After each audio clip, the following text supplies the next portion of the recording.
আসসালামু আলাইকুম। দুপুরে রান্না নিয়ে চলে আসলাম। আজ আমি এখানে রান্না করব শোল মাছ আর সিম দিয়ে মাছ রান্না করব। শোল মাছটা আমি ভুনা করব, তাই মাছটা আগে ভেজে নিব। মাছটা দিয়ে দিলাম। মাছটা আমি একটু ভালোভাবে ভেজে নিব। আর পাশে আমি সবজিটা বসিয়ে দিব, তাই মশলাটা কষিয়ে নিচ্ছি। মশলাটা কষানো হয়ে গেছে।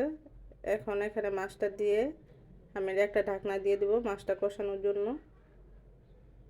এই তো মাছটা কষানো হয়ে গেছে। এখন সিমগুলো দিয়ে এটা একটু নাড়া দিয়ে একটা ঢাকনা দিয়ে দিব। আর এদিকে আমার মাছটাও ভাজা হয়ে গেছে।